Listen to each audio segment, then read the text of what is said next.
Estamos celebrando la fiesta de San Mateo, apóstol y evangelista, que por la solemnidad de la fiesta, por la grandeza de haber sido uno de los 12 apóstoles y uno de los 4 evangelistas, su Santa Misa prevalece sobre el domingo y la dominica se conmemora.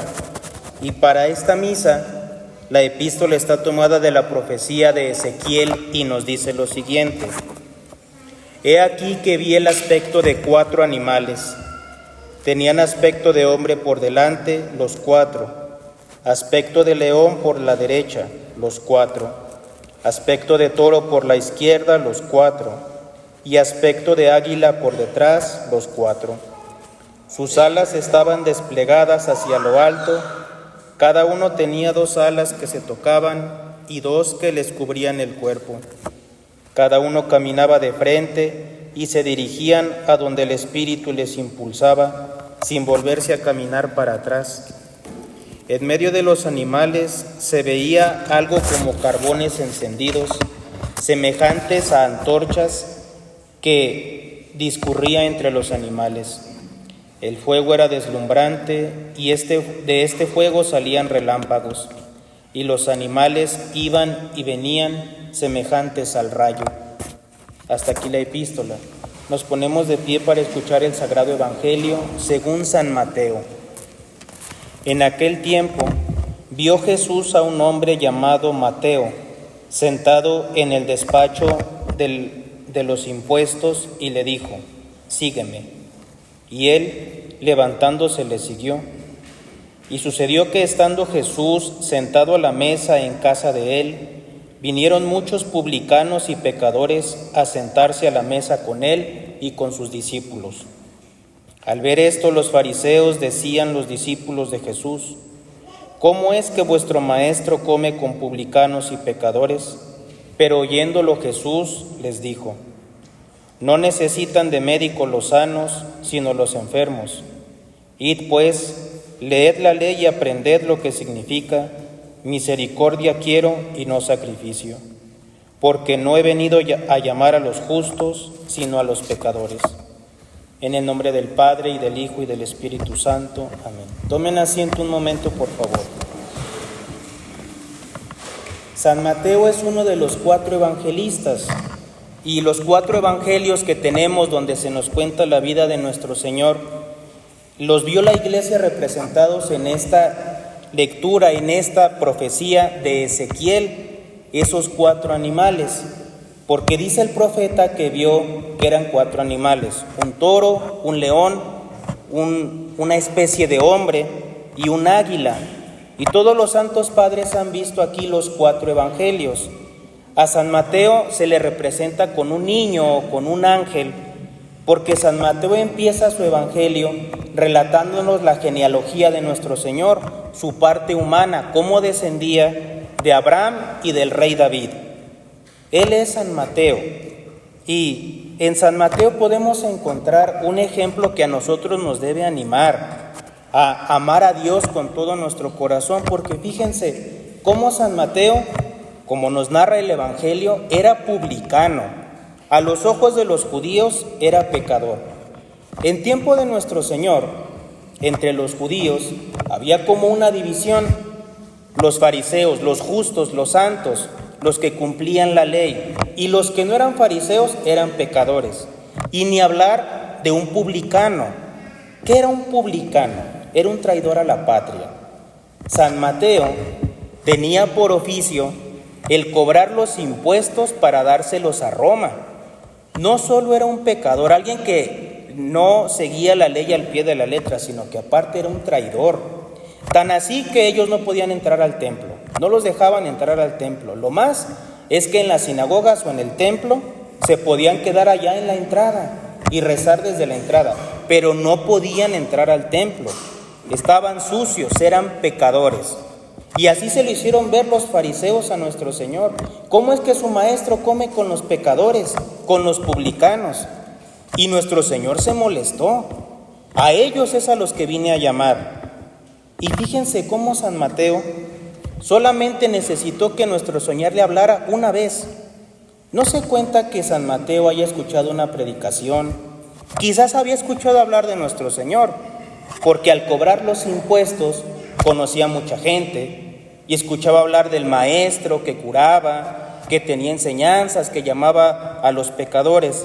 Había escuchado algo de nuestro Señor, pero un día que nunca se le olvidó a San Mateo porque lo escribió en su Evangelio, él estaba en su empleo, él estaba haciendo lo que le tocaba, ni se imaginaba lo que le iba a suceder. Nuestro Señor solo le dijo: levántate y sígueme.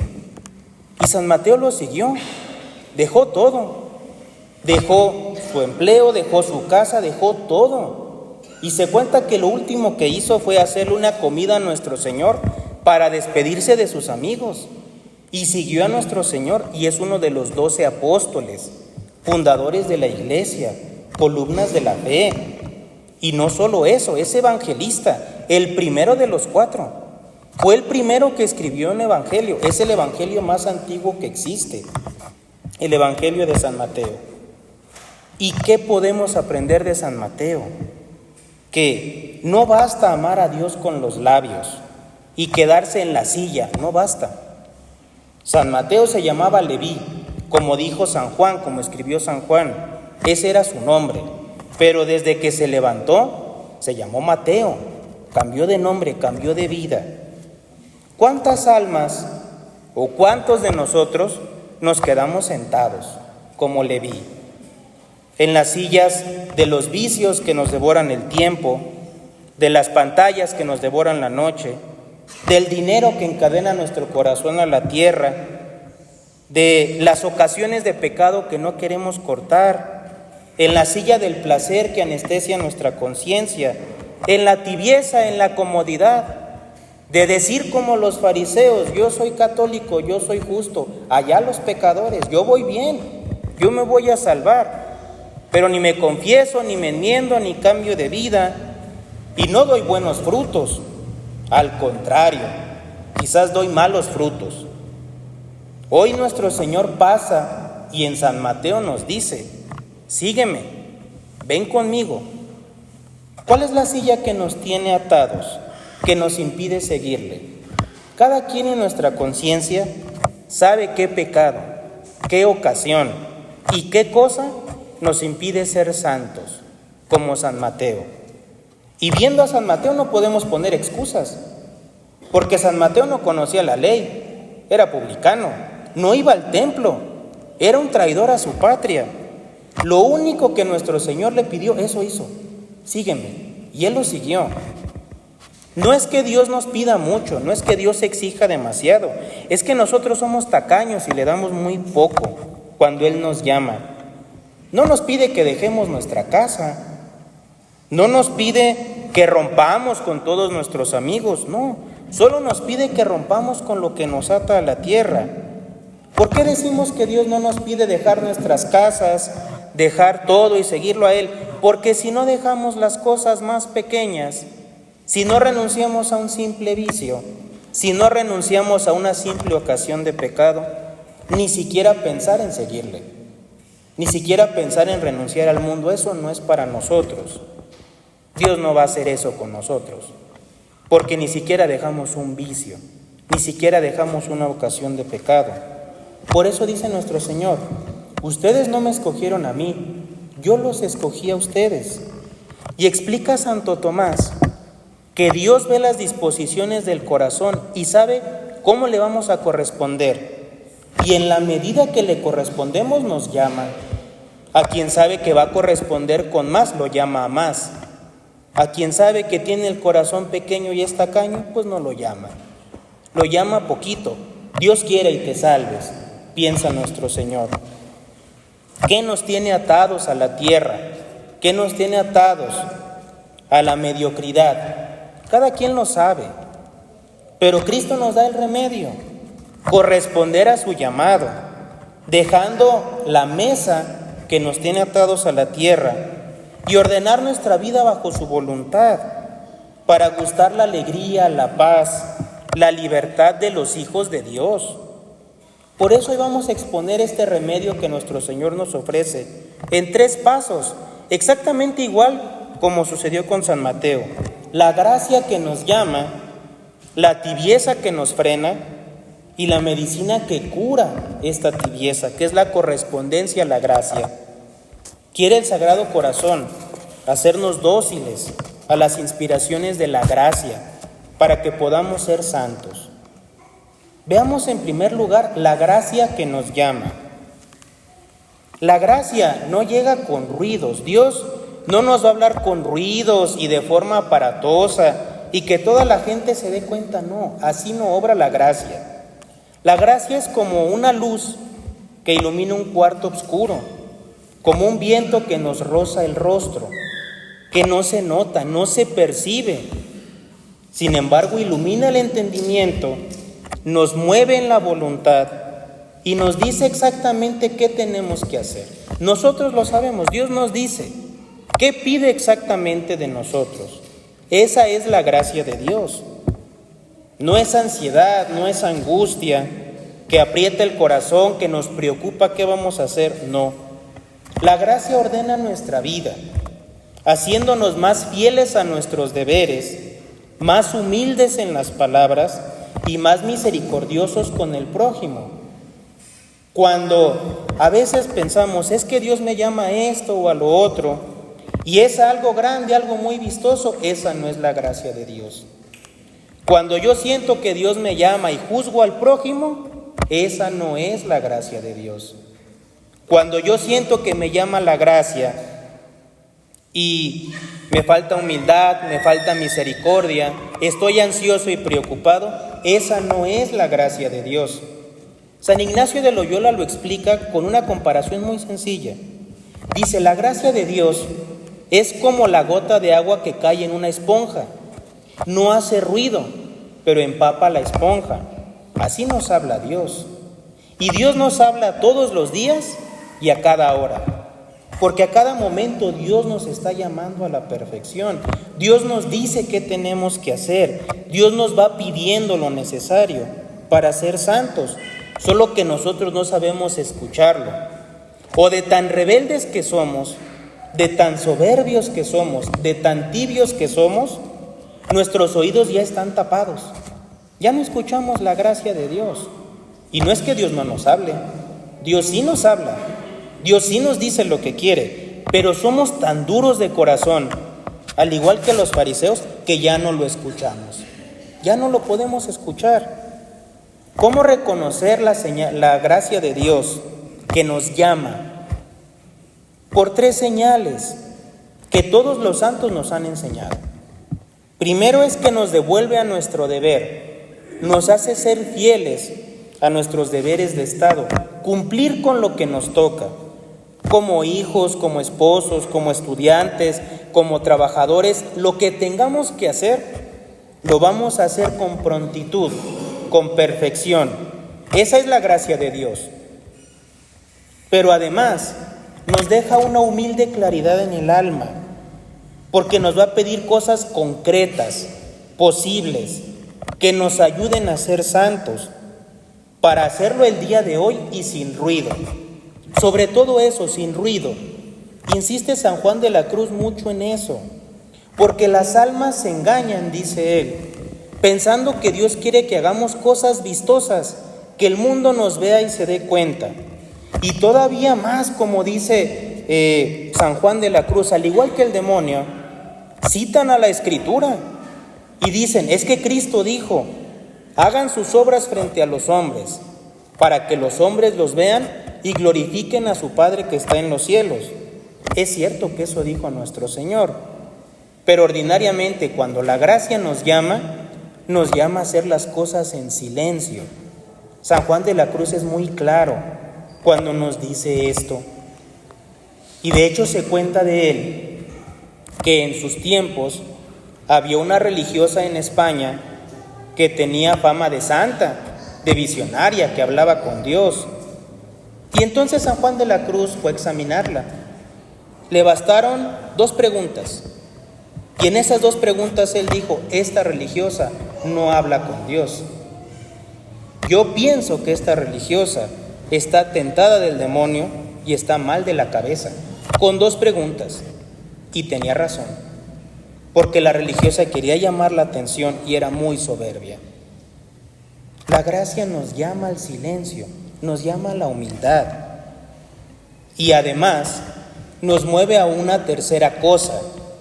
Nos llama a pedir consejo porque tenemos temor de Dios, a equivocarnos y no sabemos si lo que nos está hablando es la voz de Dios o mi propia soberbia. Y entonces, ¿qué hacemos?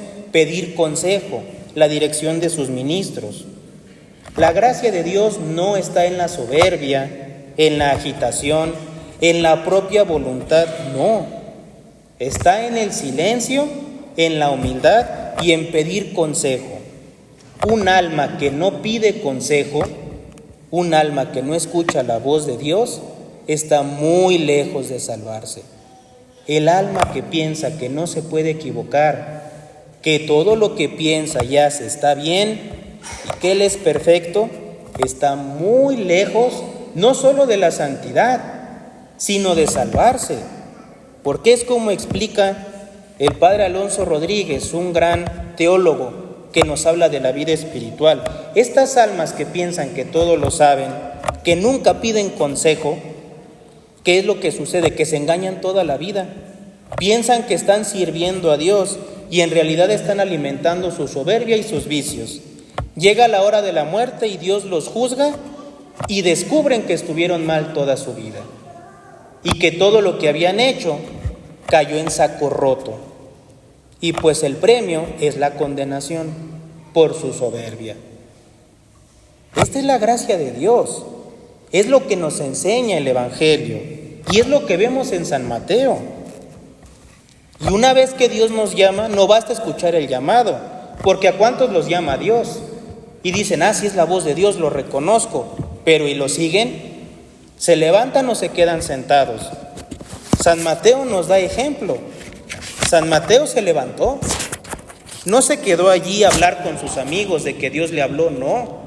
Dice, se levantó y lo siguió al instante.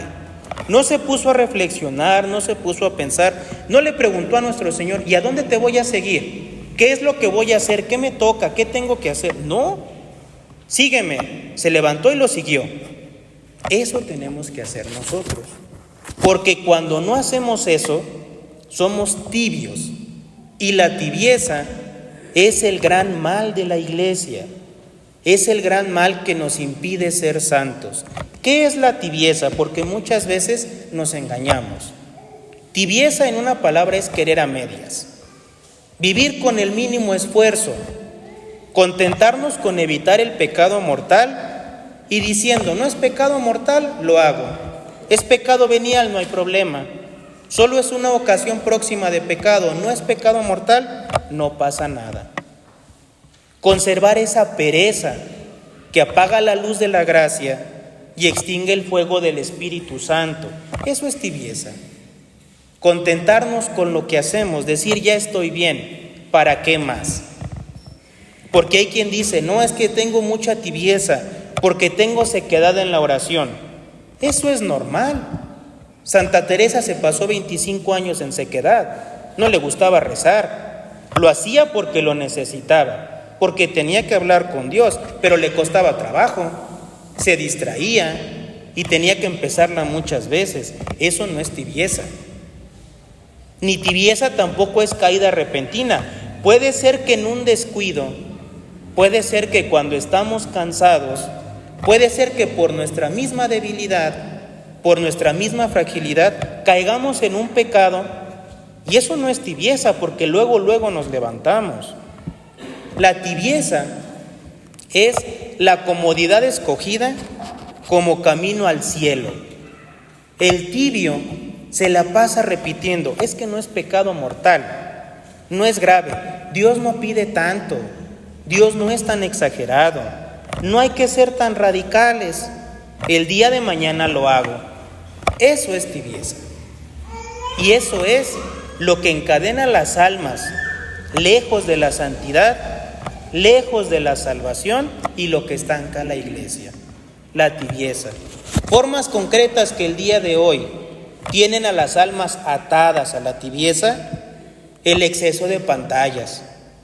No tenemos tiempo para rezar. No tenemos tiempo para leer, no tenemos tiempo para descansar, ni para ayudar al prójimo, pero sí para perderlo.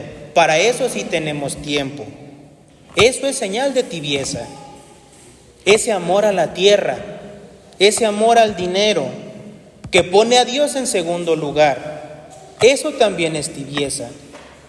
Tibieza también es la ocasión de pecado que no queremos dejar. Yo ya sé que esa persona, que esa circunstancia, que esa ocasión me lleva a pecado y la vuelvo a buscar y vuelvo a ir por ese mismo camino. Eso es tibieza. Si yo ya sé que por ahí voy a pecar, ¿para qué me acerco? ¿Para qué lo hago? Una de dos: o estoy tonto, estoy loco, o soy tibio. La respuesta es que soy tibio.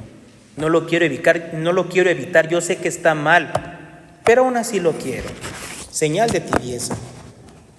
También es señal de tibieza escuchar misa por mero trámite, confesarnos de manera rutinaria, sin un propósito concreto, sin humildad, sin hacer lo posible por corregirnos. Me confieso porque lo tengo que hacer, pero nunca voy a la llaga, nunca pongo el dedo en lo que realmente yo sé que es mi pecado dominante. Miren, una confesión bien hecha siempre nos debe de dar vergüenza y nos debe de costar trabajo hacerla, porque es llegar y ponerme de rodillas y decirle al confesor: Padre, soy un perezoso, no hice lo que le prometí. Padre, soy un soberbio, volví a cometer lo que le había dicho que no iba a hacer. Esa es una confesión bien hecha, nos debe de costar trabajo, nos debe de doler. Y a veces pensamos, pues es que si soy santo no debería de pasar eso, o yo voy avanzando. Claro que sí. Santo Tomás se confesaba todos los días antes de oficiar la Santa Misa. Y se cuenta de San Pío X que en cierta ocasión escucha a un sacerdote pues un poquito desanimado, porque pues veía que él trabajaba y predicaba en su parroquia y no podía hacer nada, y fue a visitar al Papa. San Pío X lo escuchó eso que él le platicaba a otro obispo que estaba esperando para platicar con él.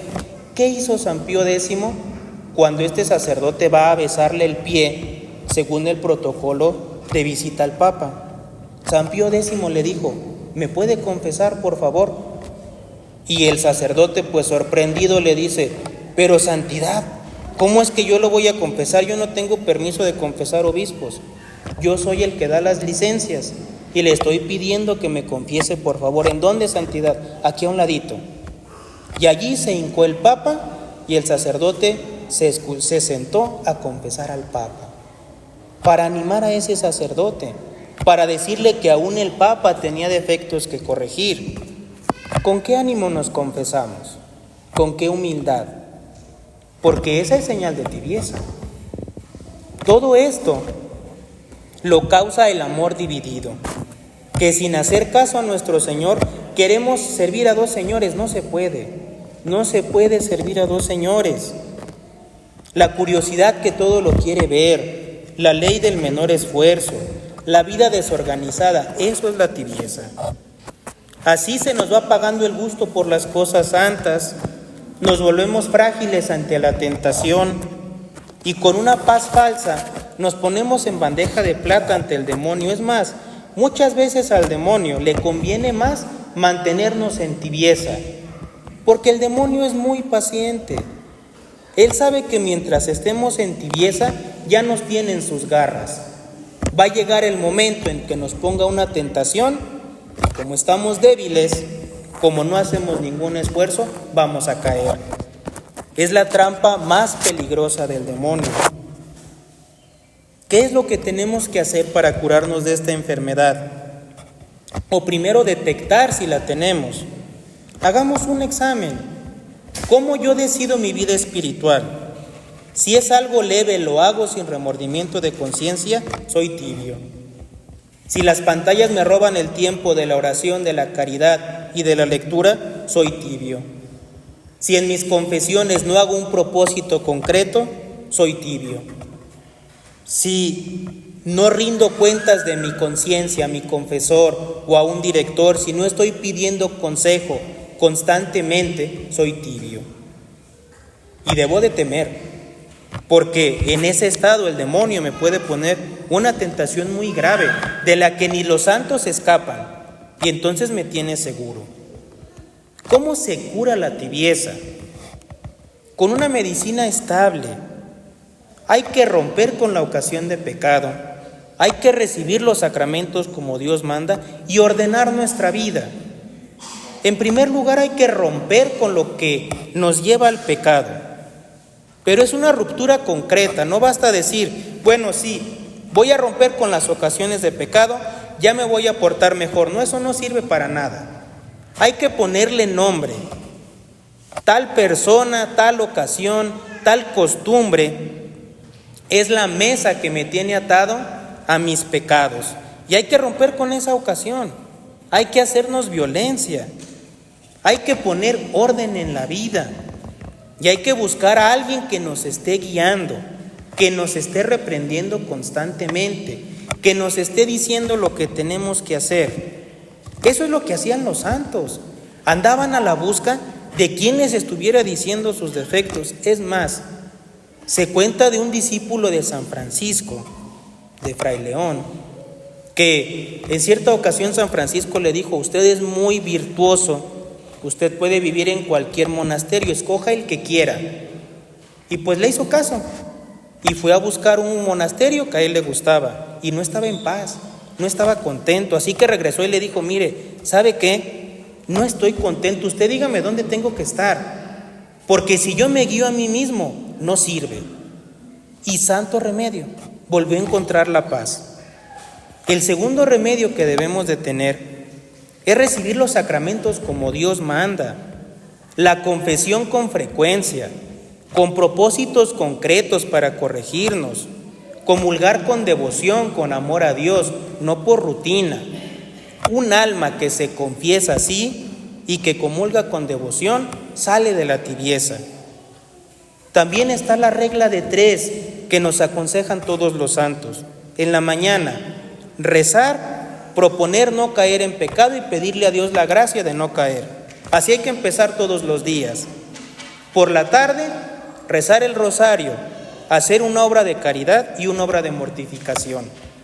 Y por la noche, examinarme, hacer un propósito de conciencia y humillarme y hacer mis oraciones. El que hace esas 3 cosas en los 3 tiempos del día sale de la tibieza. ¿Cómo vamos a saber que ya vamos avanzando? Cuando no ponemos excusas y nos ponemos a trabajar, cuando cumplimos con nuestros deberes. Si tenemos una caída, nos confesamos inmediatamente y ajustamos nuestra regla de vida, hacemos un propósito concreto. Y pues lo importante aquí es seguir el ejemplo de San Mateo. Veamos que San Mateo solamente bastó que escuchara la voz de Dios una vez: levántate y sígueme. Y San Mateo lo hizo ese mismo día, en ese mismo momento. Dios nos va a hablar, Dios nos va a pedir, nos va a decir qué es lo que tenemos que hacer. A nosotros nos corresponde seguir o no el llamado de nuestro Señor. Nuestro Señor llamó a muchos hombres y el Evangelio nos lo cuenta. Precisamente San Mateo nos habla del joven del Evangelio que va y le pregunta a nuestro Señor: ¿qué tengo que hacer para ser perfecto? Y fue más explícito con él que con San Mateo. A él le dijo: ve, vende todo lo que tienes, dalo a los pobres y sígueme. Y no quiso ir. A San Mateo no le explicó. A San Mateo le dijo: sígueme. Y San Mateo lo siguió. A San Pedro lo mismo: deja las redes, sígueme. Y lo siguió. Y allí están. Son apóstoles. Ellos ni siquiera se imaginaban a lo que Dios nuestro Señor los llamaba. Y todo dependía de que ellos dijeran sí o que ellos dijeran no. Y escogieron decir sí. Y en el cielo no se arrepienten. tienen una gloria que ni en el cielo vamos a comprender. Ellos van a juzgar al mundo. San Mateo, por haber seguido el llamamiento de nuestro Señor, va a ser uno de los jueces que juzgue a toda la humanidad, porque nuestro Señor se lo prometió. Ustedes se van a sentar conmigo en uno de los 12 tronos que yo voy a poner y van a juzgar a toda la humanidad. ¿Qué hizo San Mateo para merecer ese honor? Seguir a Cristo. Es lo único que tuvo que hacer, seguir a nuestro Señor. ¿Cómo seguimos nosotros a nuestro Señor? ¿Cómo es nuestra vida espiritual? ¿Llena de tibieza, de la ley del menor esfuerzo, de soberbia? ¿O somos fervorosos? Tenemos ese amor a Dios, porque aún estamos a tiempo. Dios nos sigue concediendo vida. Dios nos sigue concediendo la oportunidad de seguirle. Muchas veces nos las pasamos en excusas. Es que tengo esto, es que me cuesta trabajo, es que aquello. La excusa es la señal perfecta del alma tibia. Pero cuando alguien se decide a seguir a nuestro Señor con ese fervor nunca lo abandona. Y claro que se va a cansar, claro que le va a doler, claro que hasta se va a quejar y hasta va a llorar, porque nuestro Señor lloró y se quejó en el huerto de los olivos y le pidió consuelo a sus amigos, a los 3 apóstoles que él prefería. Eso es normal, eso todos los santos lo tuvieron, es lo más natural. Pero lo importante es tener esa voluntad de seguir adelante, de no retroceder. Se cuenta que en la Guerra Civil Española, un licenciado, un abogado, era muy exitoso a los ojos del mundo. Tenía maestría y daba clases en la universidad, no perdía ningún juicio, le iba muy bien. Tenía dinero, tenía fama, era piadoso, era virtuoso. Podríamos decir que tenía una vida perfecta, aún vista desde la perspectiva de Dios. Pero sucede que el comunismo hace esa guerra en España y él dice: yo voy a defender a mi país, yo voy a defender a mi patria. Todos le dicen: estás loco, ¿cómo vas a ir? Tú no necesitas ir, tú puedes pelear desde otro lado. No, si yo con mi vida y con mi sangre puedo impedir que el comunismo entre a mi país, lo voy a hacer. Y fue a pelear al frente. Y era tan ardoroso que siempre estaba en primera línea. Eso le costó que en la toma de Madrid a él lo ametrallaran y pues quedó hecho pedazos. Sus amigos inmediatamente van y lo rescatan y pues se dan cuenta que es imposible salvarle la vida. Ya no se puede hacer nada. A ese hombre le quedan escasos minutos de vida porque se está desangrando. Y entonces uno de sus compañeros le grita al médico: médico, morfina, por favor, porque este hombre va a morir. Y él les dice: no quiero morfina. Las últimas energías que le quedaban y la última palabra que tuvo es: no me traigan morfina. Yo no quiero anestesiar mi dolor, porque Cristo en la cruz no tuvo anestesia. Y yo quiero morir como mi maestro. Y si tengo que morir en medio de estos dolores, bendito sea Dios. Y diciendo eso, así murió, entre dolores indecibles. Eso es tener fervor. Eso es seguir a nuestro Señor. Aceptar lo que Él nos pide, cuando Él nos lo pide y como Él nos lo pide. Eso es el fervor. Eso es lo que cada alma debe de tener, a lo que debemos aspirar, porque es nuestra entrada al cielo. Nosotros, al igual que San Mateo, estamos ante Dios y Dios nos dice: ven y sígueme. Nosotros solamente podemos decidir si respondemos bien o no, si lo seguimos o no. Pero de seguirlo depende nuestra salvación. Solo imaginemos qué hubiera pasado si San Mateo hubiera dicho: no te sigo, me voy a quedar aquí sentado. No tendríamos evangelio, él no sería uno de los 12, no sería santo. Todo comenzó porque él dejó su comodidad y siguió a nuestro Señor. Reflexionemos, ¿qué es lo que nos ata a la tibieza? ¿Cuál es esa vida cómoda que no nos deja seguir a Dios?